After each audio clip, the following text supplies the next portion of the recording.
மரியாதைக்குரிய விஜய் அவர்களுடைய அறிவிப்பை நானும் பார்த்தேன். அதில் அன்பு சோலைகள் என்கிற கருத்தை நக்கல் நையாண்டி செஞ்சுருக்காரு. ஒரு 5 ஆண்டுகளுக்கு உங்களுக்கு தெரிஞ்சிருக்கும், விஜய் அவர்களுடைய தந்தையார் மரியாதைக்குரிய ஒரு சந்திரசேகர் அவர்கள் என் மகன் என்னை பராமரிக்கவில்லை என்று எல்லா மீடியாலையும் புலம்பிக்கின்றார். தன் தந்தையாலேயே தான் பராமரிக்கப்படவில்லை என்று இங்கு விமர்சிக்கப்பட்ட வன்மத்தோடு திட்டு வாங்கியவர் தான் விஜய் அவர்கள்.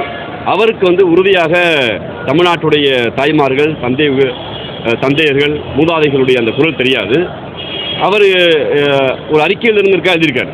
ஒட்டுமொத்தமாக ஒன்றிய அரசுடைய அந்த நிதிநிலை அறிக்கையில் மரியாதைக்கு நிர்மலா சீதாராமனுடைய தமிழர் விரோத போக்குனால கடந்த காலத்தில் கூட பாஜக ஆண்டபோது கூட பாஜகவுடைய தேசிய தலைவராக இருந்த எண்ணிலடங்காதோர், குறிப்பாக வெங்கையா நாயுடு போன்றவர்களெல்லாம் தமிழ்நாட்டுடைய உரிமையை புரிந்து கொண்டவராக இருந்தார். தமிழ்நாட்டுடைய அதிமுக வந்தாலும் திமுக வந்தாலும் எந்த கருத்தை வலியுறுத்தினாலும் இங்கே தமிழ்நாட்டுடைய பிரதிநிதிகளாக டெல்லியிடம் சொல்லுகிற இடத்தில் இருந்தார்கள். ஆனால் இன்று தமிழ்நாட்டுடைய முகவரியாக இருக்கக்கூடிய நிர்மலா சீதாராமன் அவர்கள் தந்தை பெரியார் மீதும் பேரறிஞர் அண்ணா மீதும் கலைஞர் மீதும் ஒரு தீரா வன்மத்தோடு இருக்கார். குறிப்பாக திராவிட இயக்கத்தின் மீதும் குறிப்பாக திராவிடர்கள் மீதும் தீரா வன்மத்தோடு இருக்கார். அதனால் இவர் குறிப்பாக மோடியிடமும் RSSிடம் போய் தமிழ்நாட்டுக்கு எதுவும் செய்யக்கூடாது என்பது மிக உறுதியாக நிர்மலா சீதாராமன் இருக்காரு. அவர் தயாரித்த இந்த பட்ஜெட்டில் தமிழ்நாடு என்கிற ஒரு வார்த்தை இல்லை. அப்போது எங்கே தூங்கிக்கிருந்தார் இல்லை மரியாதைக்குரிய அண்ணன் விஜய் அவர்கள். இன்னைக்கு இந்த அறிக்கையில் ஒன்றிய அரசு போல் என்று வந்திருக்கிறார். இவர் பாயசத்துக்கும் பாயாசத்துக்கும் வித்தியாசம் இவருக்கு ஒரு தமிழ்நாட்டுடைய பால்வாடி குழந்தைகிட்ட போய் கேட்டால் தெரியும். இங்கே பால்வாடிகளுக்கு மாண்புமிகு முதலமைச்சர் என்ன செய்திருக்கிறார், பள்ளிகளுக்கு என்ன செய்திருக்கிறார், இங்கே இருக்கக்கூடிய கல்லூரி மாணவர்களுக்கு என்ன செய்திருக்கிறார். அதனால்தான் இன்று காலை உணவு திட்டத்தை தமிழ்நாட்டுக்கு அனைத்து பள்ளிகளுக்கும் விரிவுபடுத்திருக்க இந்த நேரத்தில் மரியாதைக்குரிய விஜய் அவர்களுடைய விமர்சனம் என்பது அறிக்கை கொடுக்க வேண்டும். தானும் இருக்க என்ற இருப்பை காட்டுவதற்காக நான் பார்க்கிறேன். விஜய் பின்னாடி அதிக இளைஞர்கள் கூடுவதை பார்க்க முடியுது. கோயம்புத்தூர் நகரத்தில் அவருக்கு அதிக ஒரு ரசிகர் பட்டாளம் இருக்குது. அது எல்லாமே தொண்டர்களாக மாறியிருப்பாங்களா இல்லை பெரும் சவாலாக இருக்குது? இல்லை, விஜய் படத்தை போட்டால் கூட நானும் இன்னைக்கு ஆச்சரியமாக பார்ப்போம். இந்த மாட்டு கருத்தில் இது ஒரு ரசிக மனப்பான்மை தான். அவர் தலைவராக ஏற்றுக்கிறதுக்கு என்ன கருத்தியல் வச்சுட்டு இருக்குன்னு எனக்கு தெரியல. ஏன்னா அவர் ஸ்டாம்ப் சைஸ தலைவர்களை புகைப்படத்தை மட்டும் வச்சா பத்தாது. அந்த தலைவர்கள் பேசிய தத்துவம் என்ன, அந்த தலைவர்கள் விமர்சிக்கப்பட்ட போது என்ன எடுத்தார் உங்களுக்கு தெரியும்.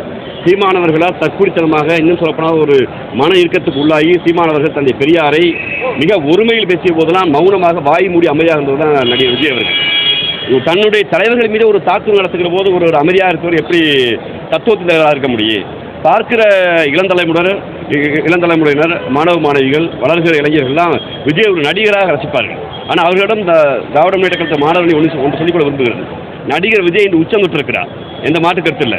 நடிகர் விஜயை போல் ஒரு சாமானியன், போஜ்பூரி நடிகர், மைதிலி நடிகர், சாந்திலி நடிகர், ராஜஸ்தானி நடிகர், குஜராத்தி நடிகர், பெங்காலி நடிகர், இல்லை ஹிமாச்சல் பிரதேச நடிகர் யாராவது வந்திருக்காங்களான்னு பாருங்கள்.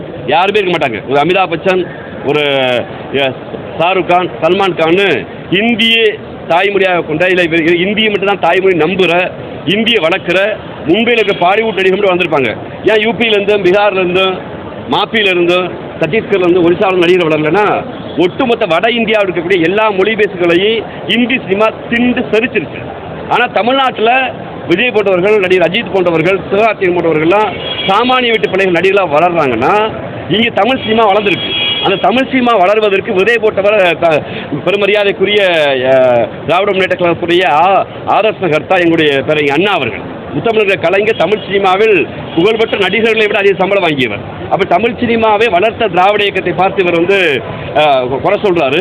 அந்த திராவிட இயக்கத்தையும் பாஜக என்கிற ஒரு மதவரி கும்பலை ஒப்பிட்டு ரெண்டு ஒன்றுதாங்கிறாருன்னா அந்த ஏறி வந்த ஏணியை எந்த திராவிட இயக்கம் தமிழ் சினிமாவை பாதுகாத்ததோ இன்றைக்கி உங்கள் பல பேருக்கு எழுத தெரியும், பேச தெரியும், படிக்க தெரியும், நடிக்க தெரியும். சென்னை குடமாக்கம் போனால் சினிமா துறையில் வளரலான்னு நம்பிக்கை வந்திருக்குன்னா அது சினிமா துறை சாதி பார்க்காது, மனம் பார்க்காது, மொழி பார்க்காதுன்னு நம்பிக்கை வந்திருக்குன்னா அது திராவிட இயக்கம் விதைத்த விதை. அப்படி அந்த திராவிட இயக்கத்தின் மீது விமர்சனம் செய்து அப்படி ஒரு கருத்தியலை இந்த மக்கள் ஏற்றுக்கொள்ள மாட்டாங்க. நடிகர் விஜய் வளர்ந்து வருவதற்கும் திராவிட இயக்கம் கலைத்துறையில் செய்திருக்கக்கூடிய சாதனையாக தான் நாங்கள் பார்க்குறோம்.